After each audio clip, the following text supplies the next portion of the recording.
దాదాపు 3000 పైచిల కుటుంబాలు ఉంటే 2300 దరఖాస్తుల దాకా రావడం జరిగింది.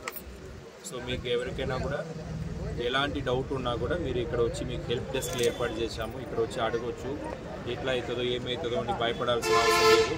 అప్లికేషన్ ఫామ్ తప్పైనా కూడా ఇంకో అప్లికేషన్ ఫామ్ ఇస్తాము. అదేమి అంటే దానికోసం అప్లికేషన్ నింపాలా వద్దా అని ఆలోచించిన అవసరం లేదు.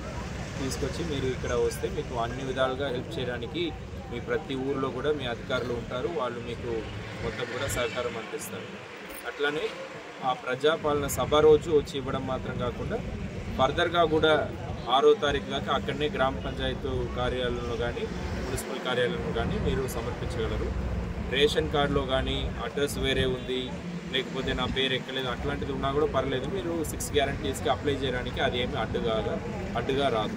అట్లనే మీ భూమి కూడా పక్క వేరే ఉంది, నా అడ్రస్ వేరే ఉంది, దాన్ని మార్చుకోవాలా, అట్లాంటిది కూడా మీరు ఎలాంటి అనుమానాలు అవసరం లేదు. మీరు ఉన్నది ఉన్నట్టు సమర్పిస్తే సరిపోతుంది. వెరిఫికేషన్ అప్పుడు మేము అన్నీ చూసుకుంటాం. Thank you. కాక మనకు 357 గ్రామ పంచాయతీల దాకా సభలు నిర్వహించడం జరిగింది 589లో. అట్లానే 60 మున్సిపల్ వార్డుల్లో కూడా సభలు నిర్వహించడం జరిగింది. 1,99,000 అప్లికేషన్స్ ఇప్పుడు దాకా రావడం జరిగింది. 1,99,000 కుటుంబాలు ఇప్పుడు దాకా దరఖాస్తులు చేసుకున్నారు. ఇంకా జనవరి 6 దాకా సభలు కొనసాగుతాయి. ఈకేవైసీ కేంద్రాల పేరుతో ఏజెన్సీలు, గ్యాస్ ఏజెన్సీస్ ముందు ఈకేవైసీ కోసం కొంతమంది క్యూ కడుతున్నారు. అది ఈకేవైసీ అనేది ఈ స్కీమ్కి సంబంధం ఉన్నది కాదు. అది నిరంతర ప్రక్రియ. అందరు కూడా మన ఆధార్ నంబర్ని సిలిండర్తో లింక్ చేసుకోవాలనే ఒక దాని మీద ఈకేవైసీ ప్రక్రియ నడుస్తూ ఉంది.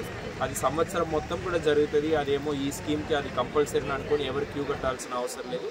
ఈ స్కీమ్కి మన మహాలక్ష్మి పథకం కింద ఇచ్చే గ్యాస్ సిలిండర్ స్కీమ్స్కి ఈకేవైసీ అనేది కంపల్సరీ కాదు. సో ఇప్పుడు ఎవరు కూడా ఆందోళన చెందనక్కర్లేదు.